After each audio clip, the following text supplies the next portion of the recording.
I make see again. Hello and welcome to another Team Talk by me, Matt Print from Fitness with Matt. I am on Instagram with Fitness with Matt 1 and I'm on Facebook at Fitness with Matt, and I'm here tonight to talk to you about 5 top tips to eat well.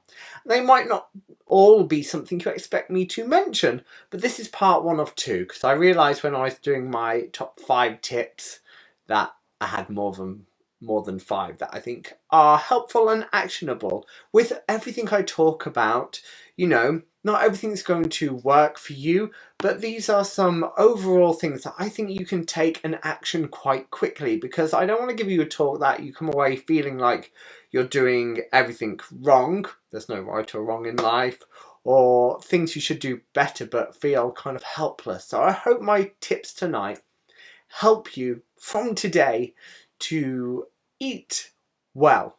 And eating well means different things for different people. So my number 1 tip that I find most people don't do very well is eat enough protein. So my tip to you all is to eat more protein.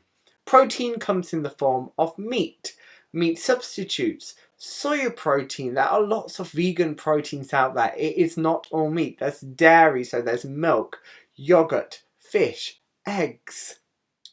Fish isn't dairy, sorry. Cheese is what I meant to say. There's also nuts, there's beans, there's lentils, there's all these kind of foods that are also protein. So don't just automatically think meat. We all need to be a bit more conscious about the environment and think about meat-free proteins, because they are still very beneficial. Nowadays you can also get shakes, and there's different powders that can be pea protein, rice protein, all these different kinds. And what does protein do? It helps to repair our bones, our bodies, our muscles. It helps to build stronger bones and build muscle. It helps us to keep full.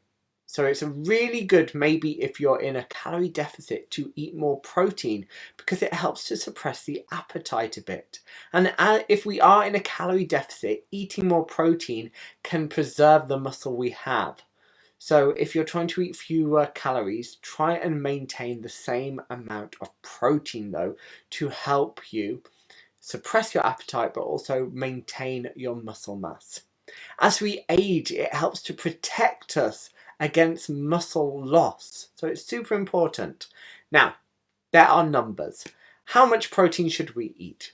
Well, the average Joe, shall we say, should eat 0.75 grams of protein per kilo of body weight. So if you know your weight in body weight, so if you weighed 100 kilograms, you would need to eat 75 grams of protein a day.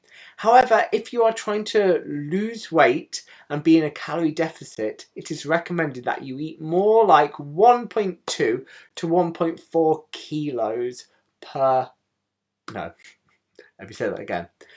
1.2 to 1.4 grams of protein per kilo of body weight.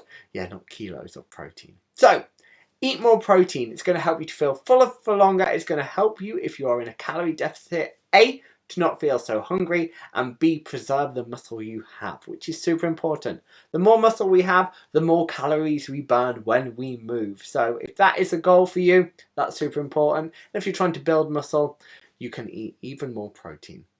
My top tip number 2, make the foods you want to eat easily accessible and convenient. So there was a study done with popcorn and apple. Whichever food was closer to the subject in the study, people would eat more of. So therefore, if you had a chocolate bar on the table and apple slices, if the apple was closer to you, you were more probable and more likely to eat the apple. Even though the chocolate is more palatable, it was further away. So we can translate that into our kitchen, into our homes. If we leave something on the countertop, in the lounge, if we make something easy for us to get, we're more likely to eat it. So flip that round. If you want to eat more fruit and vegetables, you want to eat more nourishing foods, make them more convenient, more visible, more available to yourself. So that therefore means you're less likely to go for the more palatable, maybe higher calorie, higher sugar, higher fat snacks. So what I tend to do is I've got the garage where I keep some of my food. So if it's something that I know is a treat and I want to eat on a special occasion and enjoy, I'm not going to leave it on the kitchen worktop, because if I see it there when I'm preparing food, I'm going to snack on it. So also, if you are preparing food and meals, also plan and prepare your snacks. So something more nutritious, something more in line with your goals is easy to grab. So make those high calorie treats that you go to maybe when you're bored, when you're stressed, harder to get. Okay, because you're less likely to eat them and it will require less willpower. So, number 3, plan and prep your meals. If you can, try and prepare and plan most of your meal in advance. It saves time, it saves money, because you're not going to be buying ad hoc and wasting food. It also helps you to balance out the nutrients. So if you know you're having a meal that's particularly high in carbohydrates, say a pasta bake, the next day maybe you're going to have a little less pasta, a fewer carbs, because you can balance it out because you've planned what you're having. My mouth is not working today, is it? It can also free up mental space. If you are busy, and I know a lot of you are, if you have planned your meals out, it frees up headspace. You don't have to come home and think, okay, what have we got in the fridge? What are we going to eat? Either if you've prepared it, it's there for you to reheat safely. And if not, you know what you are cooking. The food is there, the ingredients are there, the recipe, you don't have to think about it, you're making it, and it frees up that mental space. As I've said before, it can be more economical because you're not going to the shop more often, you're not going out to eat, you're not ordering takeaway so much because you know what you're eating, you've bought it in, you've planned it. It also helps if you're trying to stick to a certain way of eating. Maybe you're trying to reduce your snacks, maybe you're trying to reduce the calories you are consuming. Then it helps you to stick to that, because if you planned it out, you are making sure you are sticking to the mode of eating that you're wanting to do. I'm trying to avoid the word diet. Okay, but if I do refer to diet, it's just basically what you're eating. So, number 4, practice mindful eating. Now I need to move something so I can read what I've written. So, mindful eating. So that's when you eat undistracted. You're not on your phone. You're not watching TV. You're not working at your desk. Mindful eating allows you to recognize the signals when you're full. So you're not going to overeat. You're not going to eat more than you need to. It slows you down when you're eating. It helps you to chew better. It helps you to therefore digest the food better, because the first stage of digestion is chewing, and often if you're distracted, 2 chews, you've swallowed. Actually take your time, think about the textures, the flavors, appreciate the food.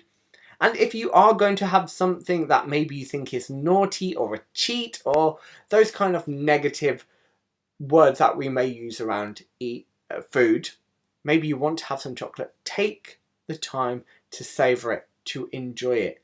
Think about how it feels in the mouth. Think about the flavor and just enjoy it, rather than just mindlessly working at your desk. You're stressed, you're on a deadline, you're eating a whole bag of chocolate buttons before you know it, and you haven't really enjoyed them. You've just done it because it's there. Comes back to making foods accessible. Finally, it allows your brain to focus, which we all could do with for stress levels and just for being a bit more in the present, but also it helps you to acknowledge you have eaten. How often have you eaten something on the fly and you kind of forget that you've eaten and you want to eat again? It's because your brain hasn't had time to process that you've already had food. A bonus tip, so technically you get an extra tip today. When you are having, say, food from a bigger packet, so you've bought a big packet of crisps, a big bag of popcorn, a whole tub of ice cream, a top tip is to portion it out, is to put it into a bowl. Give yourself a set amount. Whereas if you've got the whole tub of ice cream and a spoon and you're doing something else, say, even though we're recommending you don't do that, you're just going to eat the whole bowl, the whole tub of ice cream if you've got a spoon and a tub. I hope you're keeping up with this and I am making sense. Finally, something that I obviously need by this talk is get enough sleep. 6 to 7 hours minimum. Why is sleep important when we're trying to eat well? Number one, it's going to reduce your stress. Therefore, we're hopefully going to be less likely to be stress eating. Secondly, it helps you to make better choices when you've had more sleep. We have better cognitive function and judgment when we've had a good night's sleep. We all know that. When your body and brain are sleep deprived, you are naturally and biologically going to be craving higher sugar, higher palatable items. So things that are high in fat, high in sugar. So cakes, crisps, biscuits, all those kind of foods are far more palatable and you want and crave more when you've had less sleep. So going to be super important to helping you to eat well because you're going to be able to control your impulses better. So I really hope these 5 tips help you to start eating a bit better, to eat well. So eat more protein, make the foods you want to eat more convenient, plan and prepare your meals in advance, practice mindful eating, and finally, get enough sleep. So I'm going to leave you with those, and I hope you're going to join me next week for another 5 tips, because I had more I wanted to say, as always. I hope you are all well. I hope these tips help you to feel a bit more empowered, and I don't want anyone to be over-restricting their eating, okay? Don't cut everything out. Don't cut foods you love out completely. It's unrealistic, it's unsustainable, and it's going to help you. It's going to make you feel demotivated and like you failed. And no one wants that. So, have a brilliant day. Let me know your thoughts, feelings, and comments below, and I will come in and respond to them in future. So, have a great day. I'll see you all again soon. Bye! I make see again.